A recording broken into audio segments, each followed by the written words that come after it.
নরক আবার রচনা করার জন্য উনি ক্ষমতা ফিরে পেতে চান। এই জন্য তার আমরা বলেছি যে দোসররা বিভিন্ন জায়গায় আছে এবং কারাগার থেকেও মনে করছেন অনেকে যে আমরা বোধহয় খুব তাড়াতাড়ি বেরিয়ে পড়ে আবার সেই রাজত্ব ফিরে। একটা ব্যক্তি বারবার এড়িয়ে গেছে, বারবার সমস্ত আইনের হাত থেকে পার পেয়ে গেছে। তিনি কারাগারে আছেন এক হুজুরে আলা দরবেশ বাবাজি। উনি বলেন যে আমার 10,000 লোক নেমে পড়বে। তো এই সাহসটা পায় কি করে? কারণ এই লোকটা এর আগে ব্যাংক ধ্বংস করেছে, ঋণ বাংলাদেশের সর্ববৃহৎ ঋণ খেলাপি হওয়ার পরেও একে গ্রেফতার করেনি কেউ। শেয়ার বাজার ধ্বংস করেছে, এই কারণেই তার সাহস, এই কারণেই সে আবার নিজের ছাই থেকে জন্ম নিতে চাচ্ছে। সরকারের উচিত তাদের তৎপরতা দেখানোর জন্য ঢিলে ঢালা ভাবে সরকার পরিচালনা করার জন্যই আজকে এই পরিস্থিতি তৈরি হয়েছে। যে 28 লক্ষ কোটি টাকা পাচার হয়েছে তার বড় অংশীদার তো হচ্ছে যেমন সামিট গ্রুপ আছে, যেমন কি নাসা গ্রুপ আছে, সবথেকে বড় হুজুরে আলা এই দরবেশ। সুতরাং তার বিচার যদি এদেশের মানুষ দেখতে পায় তাহলে বুঝবে যে অন্তর্বর্তীকালীন সরকার সঠিক পথে এবং সাহসের সাথে তারা কাজ করছে। আমি আজকে যে এখানে যে কারণে আমরা এখানে উপস্থিত হয়েছি, আমরা বিএনপি পরিবার তাদের পক্ষ থেকে এখানে এসে আমাদের মিল্লাত ভাই যে একটি পরিবার তার বাবা মারা গিয়েছে, ছেলেটি প্রতিবন্ধী, ঝালকাঠি সদর থানায়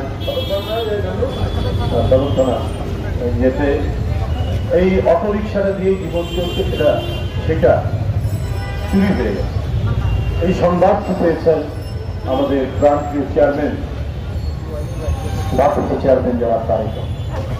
মানুষের প্রতি তার সহমর্মিতা, সহানুভূতি, তিনি প্রতিনিয়ত বাংলাদেশের প্রত্যন্ত অঞ্চল থেকে শুরু করে কে কোথায় জীবনযাপন করছে, তার কোথায় কি ধরনের পরিস্থিতির মধ্যে অবস্থান করছে সেটা পর্যবেক্ষণ।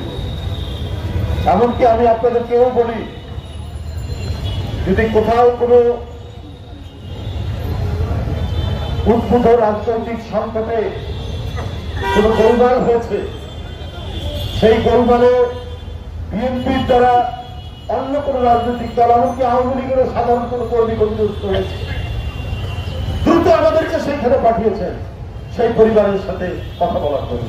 এবং যদি বিএনপির কোন লোক দায়ী থাকে তার বিরুদ্ধে মামলা নিতে বলেছে। এই হচ্ছে তারেক রহমান। ন্যায় নীতির যে প্রতীক হয়ে তিনি দাঁড়িয়েছেন। আজকে এই মানবতা এবং ন্যায়, যে ন্যায় বিচারের জন্য 17 বছর মানুষ ন্যায় বিচার পায়নি, মানুষের মানবিক যে সাম্য সেটা মুছে দেওয়া হয়েছে।